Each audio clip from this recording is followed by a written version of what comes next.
Being a Pakistani ہم اپنے آپ کو اندر ہم تھوڑا سا سٹیمولیٹ ہوں اور ہم حق کے لیے کھڑے ہونے کی ہمارے اندر قوت پیدا ہو. یہ باتیں میں اس لیے کرتا ہوں اور ہمارا مقصد بھی چینل بنانے کا یہی ہے. ہم اتنا ڈیٹیل میں جو بات کرتے ہیں نا تو اس کا مقصد یہ ہے کہ ہم سمجھیں کہ قانون ہمیں رائٹس دیتا ہے اور کیوں ہمارے رائٹس کو کوئی مس یوز کرتا ہے. کسی کو کیا حق حاصل ہے کہ ناجائز ہمارے ساتھ کرے اور ہماری زندگی کو سفر کرے اور ہمارے خاندان کو تباہ کر دے, یا ہماری جو خاص طور پہ نوجوان جن کو فورس شیڈول میں ڈالا جاتا ہے ان کی جوانیاں تباہ ہو جاتی ہیں.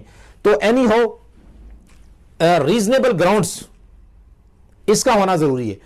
اس کے علاوہ یہ ہے کہ وہ گراؤنڈز ایسی ہوں کہ جن پہ یقین بھی کیا جا سکے, وہ بلیویبل ہوں, یا ایسی کوئی انفارمیشن کریڈیبل ریسورسز یعنی معتبر ذرائع سے کوئی ایسی خبر ملے جس پہ یقین کیا جا سکے کہ ہاں یہ رپورٹ ٹھیک ہے اور فلاں شخص جو اس طرح کی ایکٹیویٹی میں ملوث ہو سکتا ہے. پھر